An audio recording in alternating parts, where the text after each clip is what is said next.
Good morning. Good morning. We have come in for another Saturday of Be Radiant. This is the place where we build and encourage others to live radiant lives. We want you to live your best life.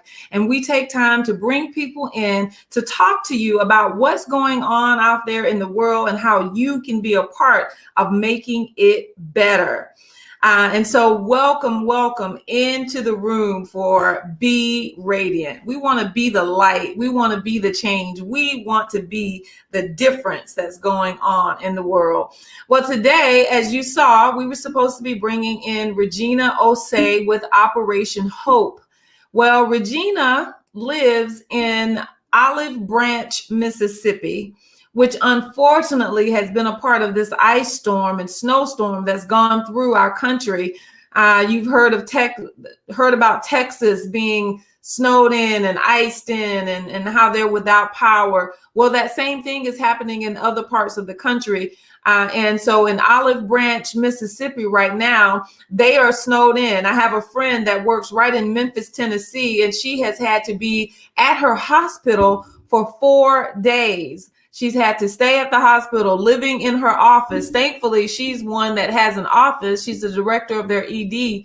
And so she has her own office space, but she's had to sleep in her office because they have been experiencing that ice and snowstorm there as well. So Regina will not be able to join us today. And we are making a way for her to come and talk to us in March when it warms up.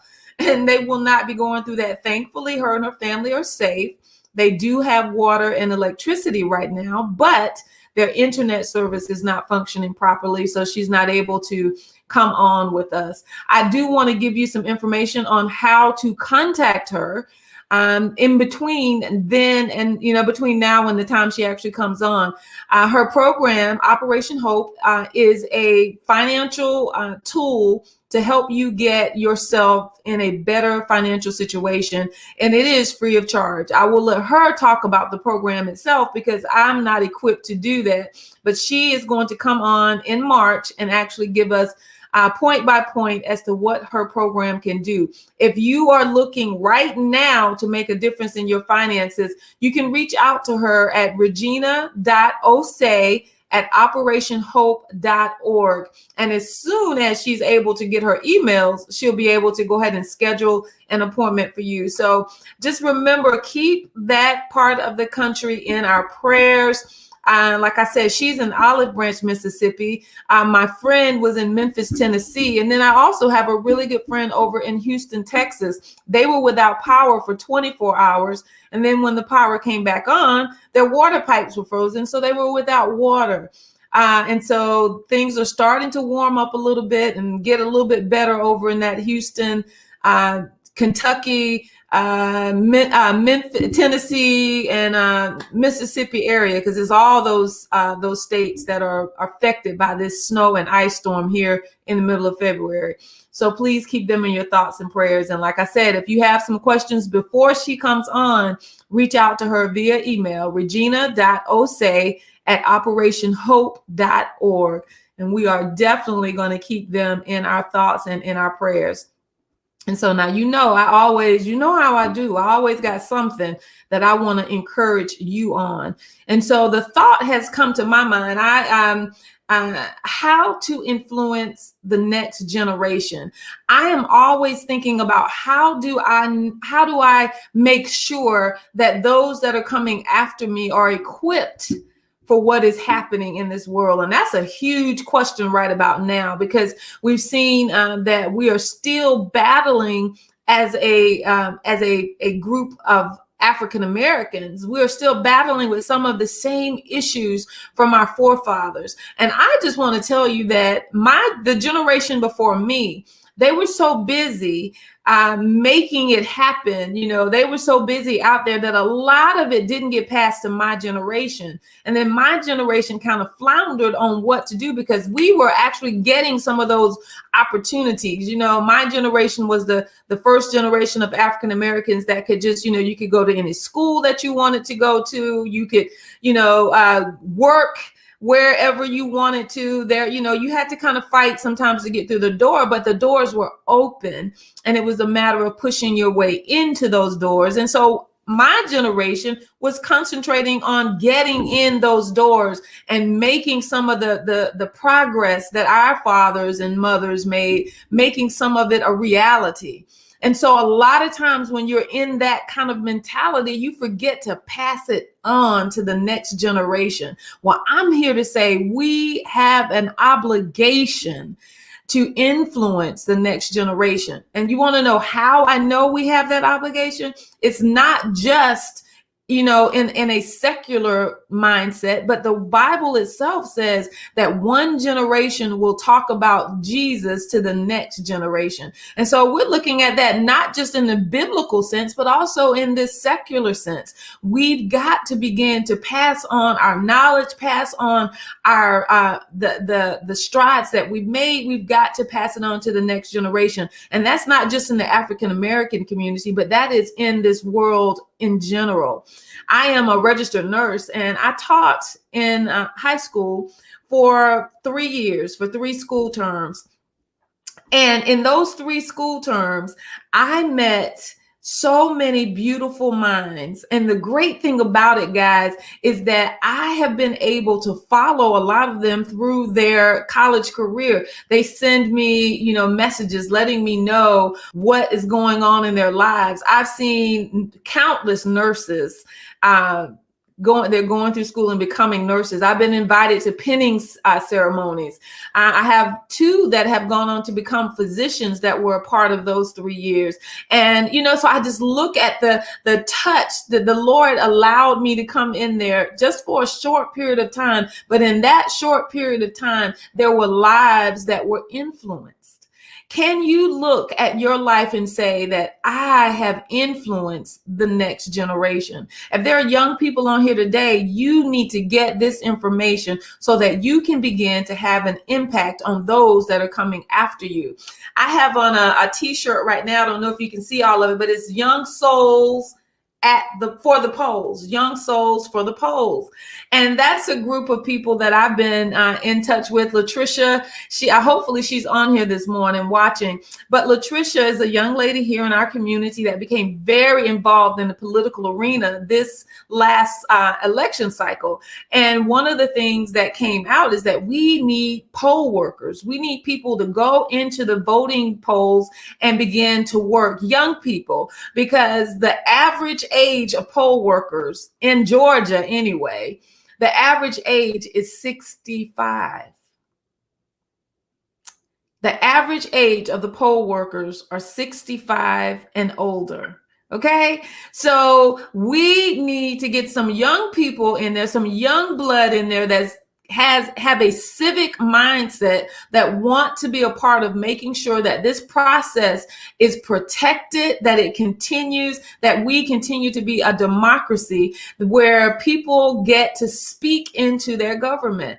But if all of our poll workers, the people who make it happen, who keep it moving smoothly, are older and unable to be there, we saw it affect us here in Savannah really big this particular the primary election cycle, because we were right at the beginning of COVID and older people were afraid to come and work the polls. So we saw polls that didn't open on time. We saw polls that didn't have enough staff. And when I saw that, I was like, I am going to volunteer. November 3rd, I will be working the polls. So I went through the process and became a poll worker. And I went one time, I worked that one election. The next election, which was the runoff election in January, I was asked if I could be an assistant manager at the poll. We need people my age and younger coming in and filling these roles. But how do we get them to see the importance of it? Let me know if you're out there and where you're listening from. How do we get them to understand the importance of the next generation coming in and taking over what we have started? How do we influence the next generation? Well, first of all, we got to know our why. Why are we doing what we're doing? Why did I decide to go in and start and become a poll worker? Why? Why was because I believe in our election system. I believe in the free and fair election system. I believe in the democracy that we have in the United States of America. I believe in that. That's my why. And I was like, I refuse to allow it to fall and crumble because there's no one to go in and help the operation. That's my why. Guess what? When I communicate about it, I can communicate my why instead of just saying, talking to young people and telling them you need to go and do, and you need to, and pointing that finger. We know that finger all too well, don't we? Instead of that, I can go in and say, this is why I am choosing to do something. And when we can give them a clear why, a lot of times people will do it because the why motivates them as well. I remember asking my mom why, and the why was because I said so. The generation that we're talking to now, that doesn't work. It really didn't work for us. We just stopped asking. But the thing about it is your why motivates you. Your why pushes you forward. Your why gives you the opportunity to express your passion. So the first way we will influence the next generation is to give them a why. Give them a why. And I'm putting this in because I want us to really get this. So the first way to influence the next generation is to give them a why. Give them a why. That's the way. Okay, so once I've given my why, once I've given them the why to influence them, and I'm going to continue to use this example of young souls at the polls. The why is we believe in our democracy. I believe in our democracy. I believe in a free and fair election system. And in order for us to do that, we've got to have people to help move that system along. It is a voluntary system, and people have to have it to be there. So that's the why is I believe in our democracy. So then I can go on and I can talk to someone and let them know because this is my why. And with us, we want to just, I don't know about you, but the way I was taught is that you do it because I said so. And like I told you, that's not working with our this next generation. With the next generation, things are being caught and not taught. That's how they're getting it. And so the second one is to recognize after you've given them the why of something, you've got to recognize that for them it is caught, not taught. They're going to look at what you're doing. Our generation, we could kind of say, mama said so. This is why I'm going to go head on. I may not like it, but I'm going to do it because my mama told me I better do it. This next generation, they're watching us. They're observing us. They're looking at what we're doing, and they catch what we're doing rather than listening. So, rather than even looking at manuals. So look, young souls at the polls. Let's use them as the example. Now, I could say my passion, my why for something is I believe in the democracy. But if I'm not going out and doing it too, they're looking and saying, yeah, you say that's your why, but you're not participating. Yeah, you say that's your why, but you're not involved. But when they see you involved, they begin then to say, wow, this person really means what they're saying. So you give them your why was our number one. And remember that is caught, not taught. They're not looking at what you're writing down. They're not even listening to just what you're saying, but they're watching what you do. They are repeating what they see and not what they hear or read, but what they see. So we, as this generation, we have got to be consistent in what we say, consistent in our actions. Consistent in our actions, which means I can't just go and work the polls one time and say, well, that's my why. And that. No, if that is my why, to see democracy, to make sure that there's a free and fair election, that's my why. Now they're going to be looking at my actions. So what are you going to do about it? That's your why. So what are you going to do about it? How do I influence the next generation? Be consistent. be consistent. It's caught, not taught. They're watching us more than they're listening to us. And we've got to be willing to do what we say we're going to do. And we've got to be consistent in our actions. Consistent in our actions. Number 3 is we have to take advantage of teachable moments. We have to take advantage of teachable moments. Let me put that up there for you. Teachable moments. So we've given them our why. We're becoming very consistent in our behavior and our actions so that they can catch our behavior, so that they can see what we're doing and they can catch on to our actions. Okay. And then so number 3, we're going to take advantage then of those teachable moments in that consistency that we have formed, and we're doing what we say we believe in. Now, when they are there, when they are in our presence, we begin to take a moment to explain why we're doing what we're doing. We begin to show them this is that moment. I am now working the polls. Okay, wow, great. You're here. Now let's look at how passing it on, teaching them how to actually do what we're doing. We have to take advantage of those teachable moments. Do you know that statistics show that we are in the most multi-generational workforce that we've ever been in? You know, and an unfortunate part of being in this multi-generational workforce that we're in is that there's competition between the generations. Just let that sink in. So a lot of times we're not teaching because we're thinking we're in competition with. Lord, forgive us for that. Yes, Susan, tell me and I'll forget. Teach me and I'll remember. Involve me and I'll learn. Benjamin Franklin, that is so true. So you told them your why. You've piqued their interest because you've given them a why, not just do it, but you're telling them why you're doing it. And then you have recognized that it's caught, not taught, that they have to be there with you, getting their hands dirty, like she says, getting involved in it. And that teachable moment is being able to pass down from one generation to the next. This is how you do it. We are losing our the hands-on carpentry and those particular trades because there's no one passing it down anymore. We've got to get them involved. Get your hands dirty. Use those teachable moments to get them involved in what is happening around them. So give them your why. Recognize that they're watching you. So it's caught, not taught. They're watching what you're doing. Are you actually doing what you said you're going to do? Are you consistent in your actions? And then find those teachable moments to explain what you're doing and why you're doing it. The next way we're going to influence our next generation, and this is a lost art here, is tell your story. Tell your story.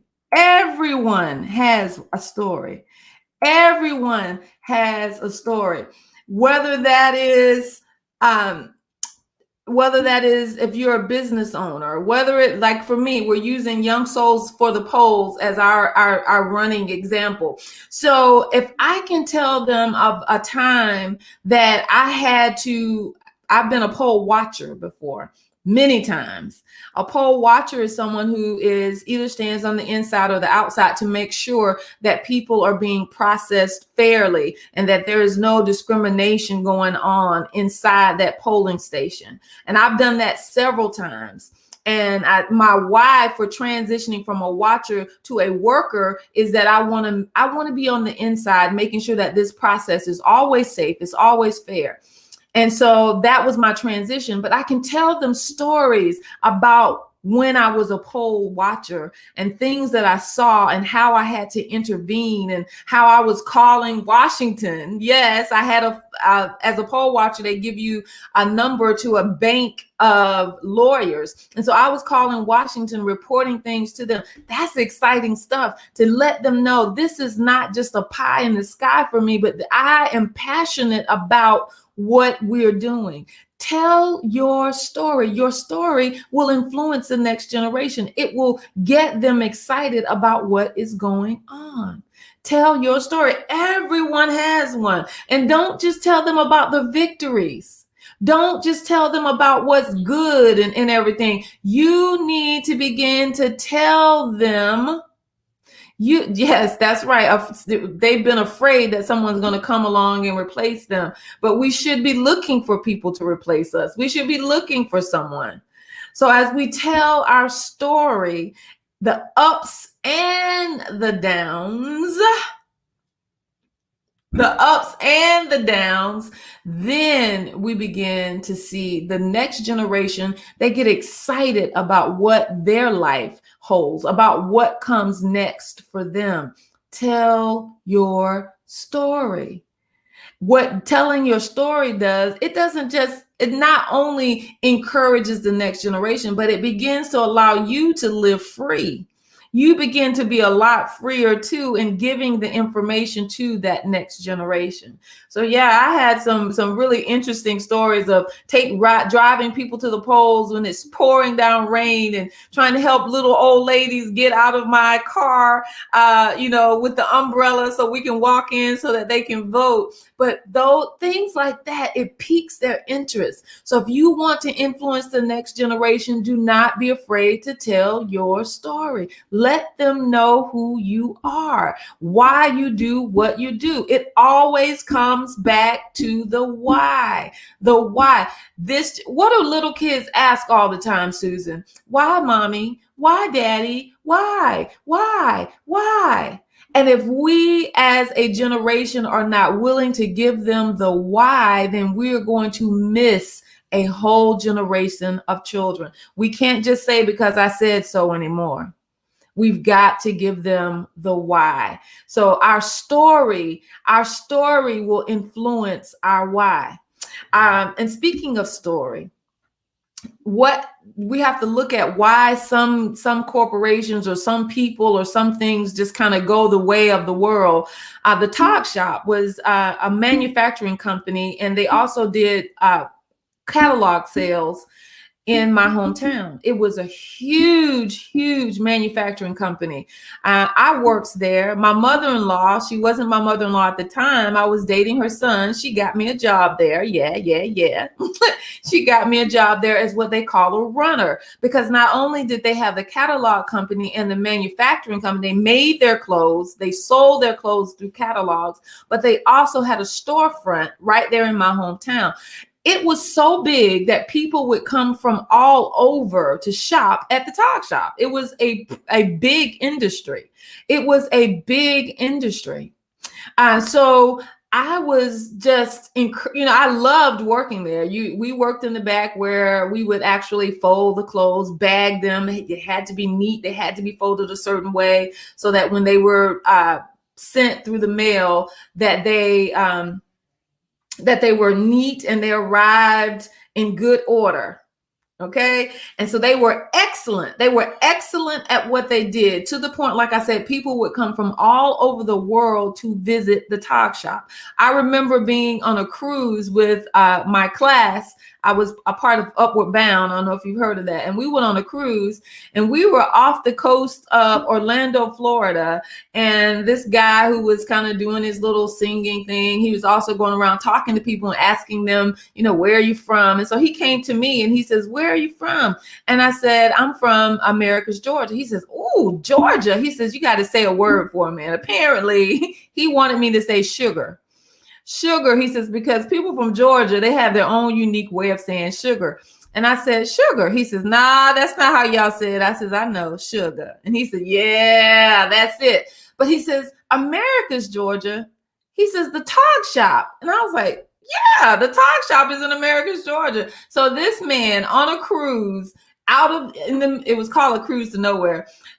This man knew the Talk Shop, y'all. He knew the Talk Shop.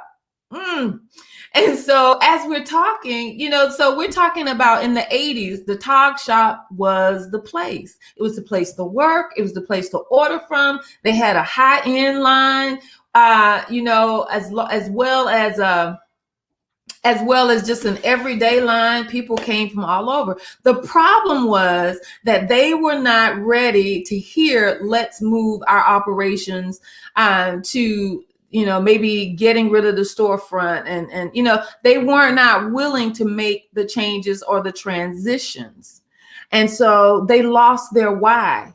They lost their why. Their why was to make sure that people could have quality clothing delivered to their home. That was their why, quality clothing delivered to your home.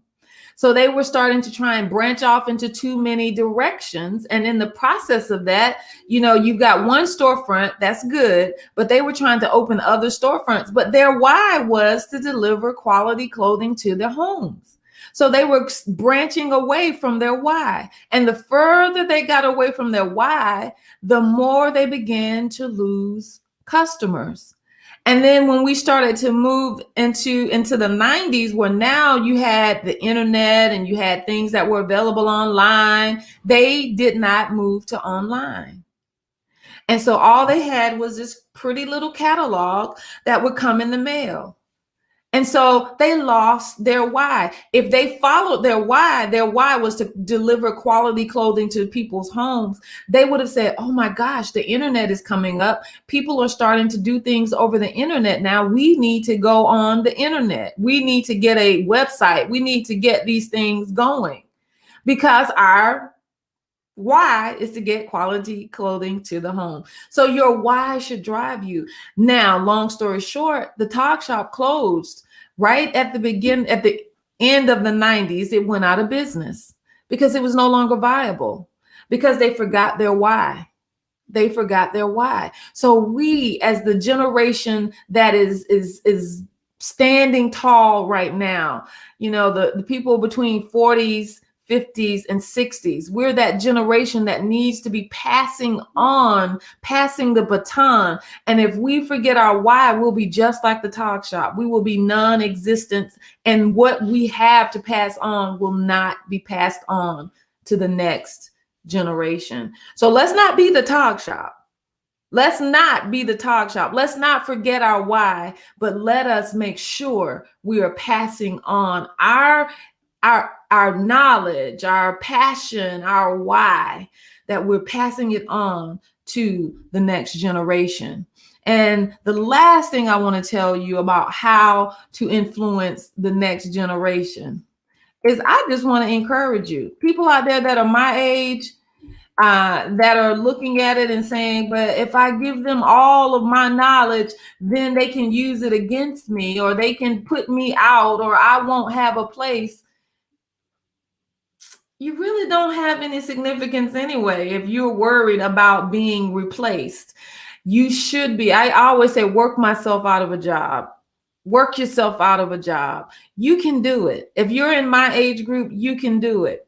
And that is the message I'm giving to you. You can influence the next generation. You can be sure that you're telling them your why. You can be sure that they are watching you and that you have to be consistent in your actions. You can take advantage of teachable moments to tell them why you're doing what you're doing. And you can tell your story. Just like my friend Susan just said, your story is powerful. And this not only goes in the secular world, but there are people on here that are Christians. And I want you to know that in the church will be obsolete. The young people are leaving the traditional church in droves because the generation before us is not passing on what they know and their why to the next generation. You can do it. If you are an older person who has been sitting back and not sharing your knowledge, you can do it. I want to encourage you. But also that goes in the other direction, is that we, as the older generation, we need to be telling the young people, you can do it. You can do it. You can be what you want to be. You can achieve what you want to achieve. You can go on to if you've made a mistake, you can get up again. And that's part of your story. You can tell them the mistakes you made and how now you're standing tall. They need to hear from us that they can do it. And so Latricia, who heads Young Souls for the Polls, I encourage her often. I let her know, young lady, you are brilliant. I love what you are doing. She'll tell you, I was hoping she would be on here this morning, but she'll tell you that I encourage her every time I see her. There are times I'll just send her a message. Hey, you're doing a great job. I love what you're accomplishing. I love what you're doing. She's getting young people to work the polls. She's getting them registered to vote. She's getting them involved in the political process.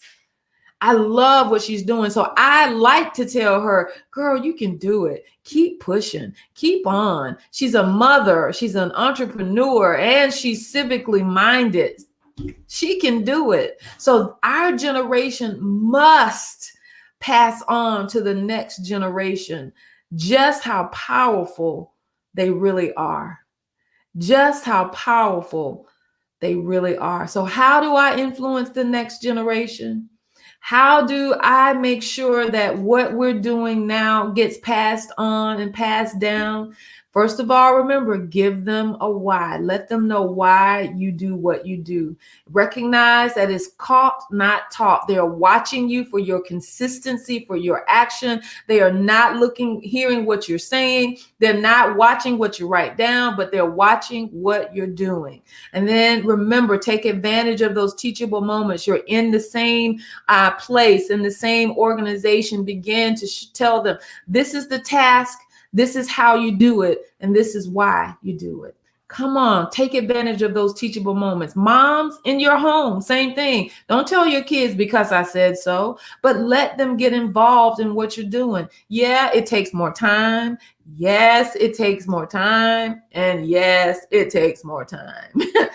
But it is going to be worth it in the end. So take advantage of every teachable moment that you can to tell them why you're doing what you're doing and how to do what you're doing. So the next way, also remember to pass on and to make sure we're influencing the next generation, is to tell your story. They need to hear the ups, the downs. They need to hear the pitfalls as well as the triumphs. They need to know about the victories, but they also need to know about the defeats, because that's the only way. They're not going to be looking saying, ooh, well, Pastor V always got it right. She always had victories. No, they've got to know that you faced some challenges and that you withstood the test of time and that you got back up and you were victorious. So they need to hear your story, because your story is important. Your story is powerful. Your story changes things. And remember, don't let them go the way of the talk shop that would not grow, that would not hear, that would not listen, but we're flexible. Your story will tell them you're flexible. And then the last thing is, you can do it. You can pass it on, and we have to pass on to them that they can do it. That is how you will influence the next generation. If this has made any sense to you, if it's given you any encouragement, then I encourage you to share it. Let people know about the Be Radiant show Saturday mornings at 9 a.m. We are here to give you information to live your best life and influencing the next generation.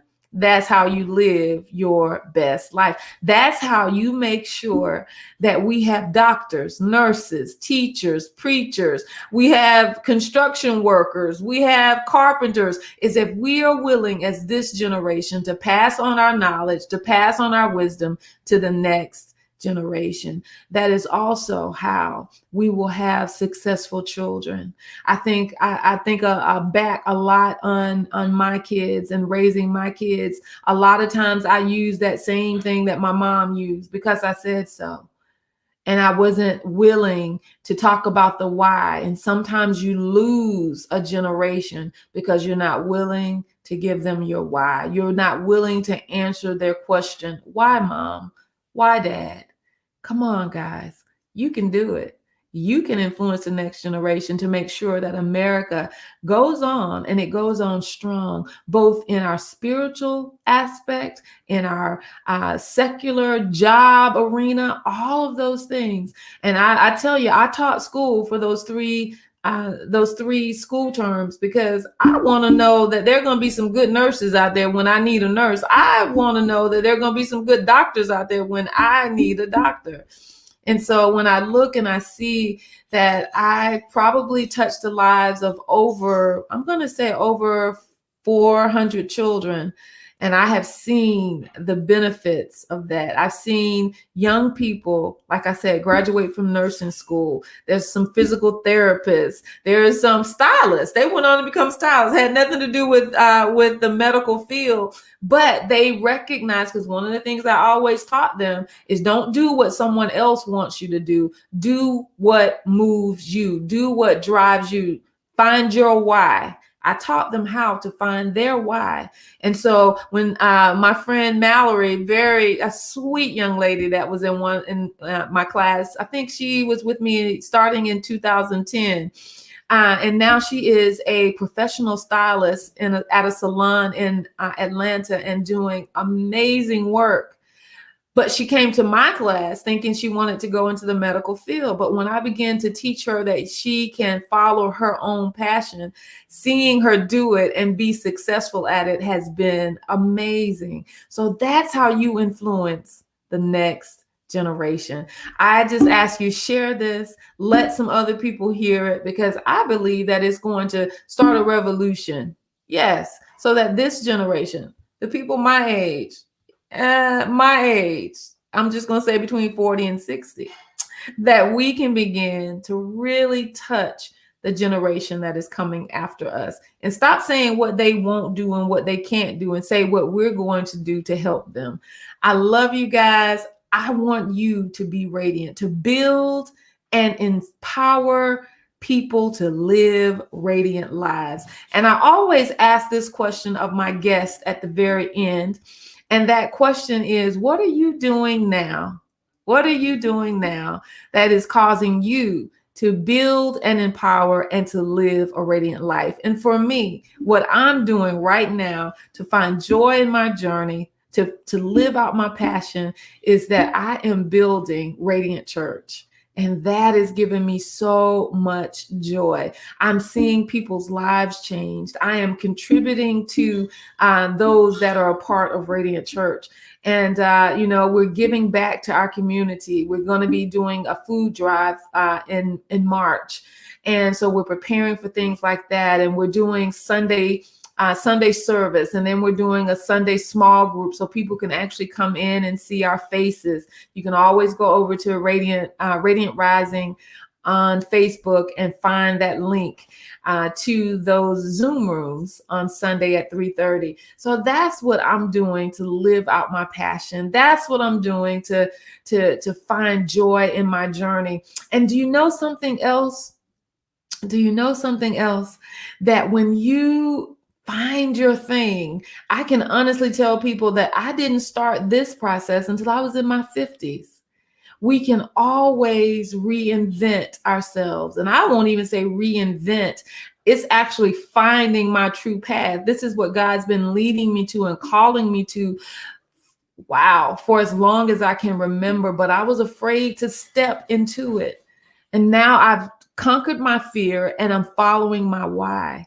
So I am finding joy in my journey that way. So we need to let them know mistakes can't keep you from your why. Delay can't keep you from your why. Waiting can't keep you from your why.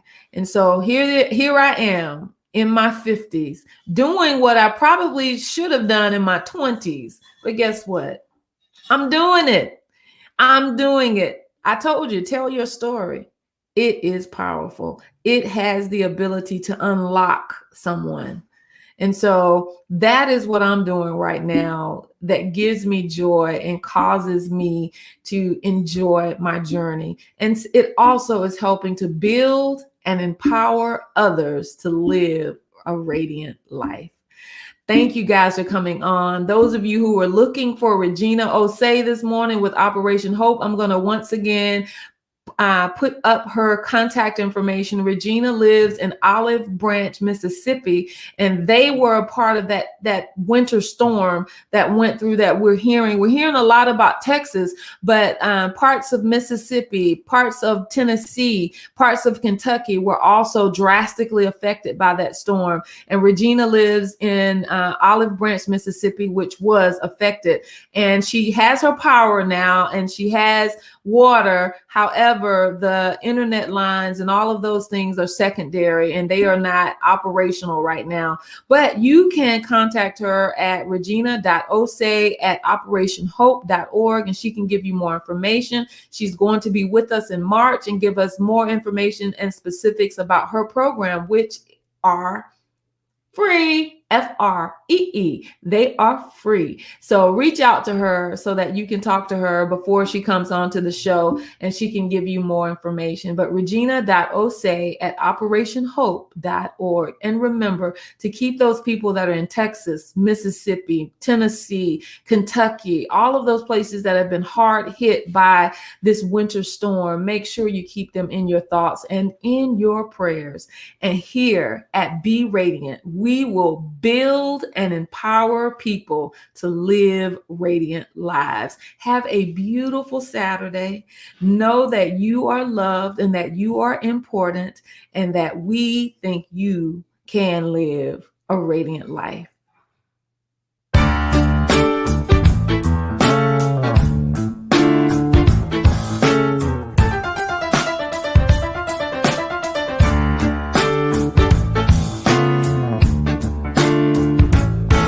You could go ahead and tip